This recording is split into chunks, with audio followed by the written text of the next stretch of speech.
Hi folks, this is Gabe at Security.org, and the entire globe has been confined to their homes. And even those essential workers on the front lines probably find that all their social activities are essentially inaccessible. So how can we stay connected during this difficult time?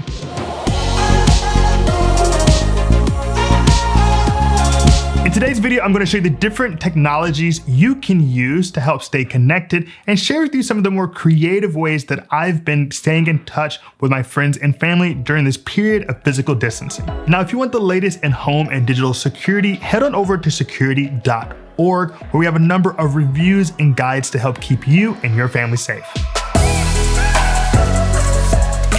Today, there are so many means at your disposal for getting in touch with another human being. At times, it may be almost overwhelming, the number of directions people can communicate with you from. I wanted to begin with some of the more traditional methods, and that's just a phone call. Now, phone calls are something, I'll be honest with, I don't typically generally like to be on, but I think they are especially important now, especially with those more vulnerable populations like our elders. Typically, that's something that they're familiar with, they've grown up with, and it's not as difficult as some of the more modern technologies can be for someone who's not particularly sophisticated when it comes to this type of technology. Now, another option, of course, is if you have a mobile phone, a smartphone, and you have a computer, is to use any number of apps like Zoom or Join Me, Google Hangouts, to have that type of conversation. One thing I've seen people begin to embrace during this period is the full capacity of their smart displays. A lot of people don't know that you can actually engage in video calls from your smart display, like an Amazon Echo Show or a Google Nest Hub Max. So you're not just limited to watching YouTube videos or shopping, you can actually engage in conversations. And that actually extends even further to your smart speakers. You can call people directly from your Echo Dots or your Google Minis, your Nest Minis. You can actually use those devices to call people directly, and not just other smart devices. You can call their cell phones directly just using your voice. I know that we're all really interested in things being contactless these days, not touching as many things, and it's great that you can use your voice to initiate a video or voice chat. Beyond just direct voice and video communication, I've also been engaging in a more community feel for connection and technology using social media. For example, you can use Instagram Live. I personally have been watching the DJ offs that Instagram has been putting on every few days, where two famous DJs go back and forth playing their most popular songs. That's been an absolute blast.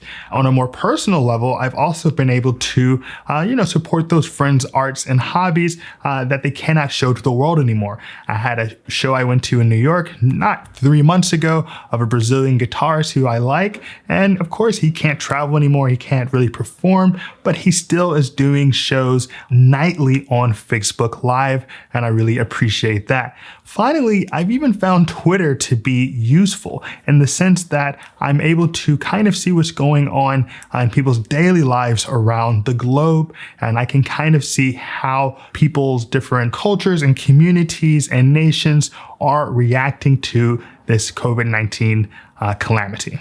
Now I want to talk about some of the more creative ways I've been trying to replace what were typical activities before we all had to go into our quarantine of sorts. For example, coffee with friends was really big for me. I probably did it 3-4 times a week in Brooklyn, occasionally Manhattan, and I always wanted or really appreciated that experience. So now what I've done is actually use a program called Calendly, where you can actually set up a calendar every day or every other day, however you'd like, where someone can just sign up and you're going to both call in and have coffee together in your respective spaces. So you go ahead and make the coffee together, you have that conversation, and it's really nice, and it kind of presents that normalcy, that connection that we were all so accustomed to before this. Now, another thing I've done, and it's a bit on the other end of the spectrum, is exercising with friends. Now, you can always say, okay, today we're going to do 10 push-ups. That was a big challenge on the internet earlier at the beginning of this, but you can also actually video with someone else, and it kind of requires that commitment, and it kind of forces you to actually engage in that exercise that is really necessary for us during this period, at least necessary for me. So those are just some of the ways I've been creatively trying to replicate the life before using technology. I wanted to end today a bit atypically and kind of talk about some hope and appreciation that I have or I've seen out in the world. For example, a lot of my friends who are singers who really cannot be on Broadway or do concerts have just been offering their talent out for the world to experience, and that's something that I really appreciated. I'm also a big Star Trek guy, so I love the fact that Sir Patrick Stewart, also known as Jean-Luc Picard, has actually been doing sonnets each day for the world at large. Additionally, I've been really impressed and touched by the outpouring of generosity and sacrifice that I've seen in communities around the country. And if you have anything you'd like to add or comment or story, we'd love to hear from you below. As always, this is Gabe at Security.org. Be secure.